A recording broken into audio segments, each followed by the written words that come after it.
तो वहीं गुरुग्राम जिले की गुड़गांव सीट से बीजेपी प्रत्याशी मुकेश शर्मा का ताबड़तोड़ चुनाव प्रचार का दौर जारी है। चुनावी शोरगुल थमने में बस कुछ ही घंटे बचे हुए हैं। ऐसे में बीजेपी प्रत्याशी मुकेश शर्मा गणपति ऑर्किड में व्यापारियों से जनसंपर्क करते हुए नजर आए।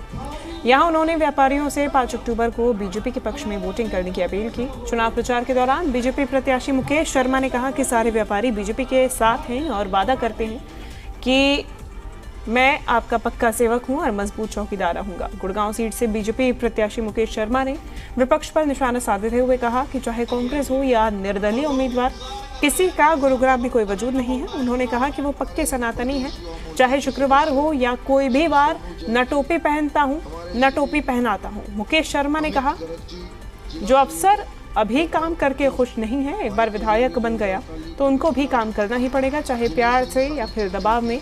गुरुग्राम को बेहतर बनाने का लक्ष्य लेकर चला।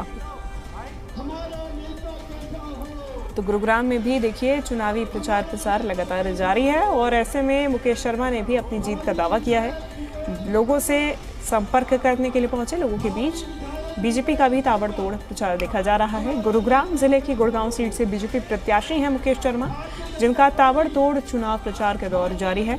चुनावी शोरगुल देखिए थमने में कुछ ही घंटे कुछ ही दिन बाकी हैं और ऐसे में बीजेपी प्रत्याशी भी लगातार ग्राउंड जीरो पर जनता के बीच पहुंच रहे हैं और वोटों की अपील कर रहे हैं।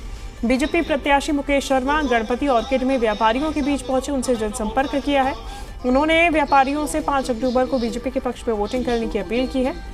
और चुनाव प्रचार के दौरान बीजेपी प्रत्याशी मुकेश शर्मा ने कहा कि सारे व्यापारी बीजेपी के साथ हैं और वादा किया उन्होंने कि वो उनके पक्के सेवक हैं और मजबूत चौकीदार बन के रहेंगे।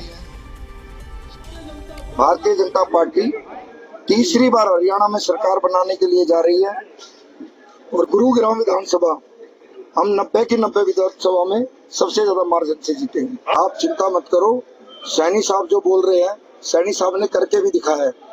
एक कांग्रेस का 10 साल का राज था और सैनी साहब का 4 महीने का राज पूरे हरियाणा में धूम मचा दी। इसीलिए मैं बार बार आपसे कह रहा हूँ कि तीसरी बार भारतीय जनता पार्टी की सरकार है। आपको एक बात बता दिया, अभी वो तो पार्टी संगठन का काम है, हमारा काम है चुनाव में पूरे बेहतरीन तरीके से चल रहे हैं। अब भारतीय जनता पार्टी के दरवाजे तो सदा खुले हैं। जो सुबह गया है शाम को उल्टा जाए खुआ उठे ना माना जाता है, खुले उनके लिए दरवाजे। पहलवान आदमी कभी भी ये नहीं सोचता कि विपक्ष मजबूत है, पहलवान स्वयं मजबूत है। इसीलिए भारतीय जनता पार्टी का मैं उम्मीदवार हूँ। भारतीय जनता पार्टी स्वयं बहुत मजबूत है।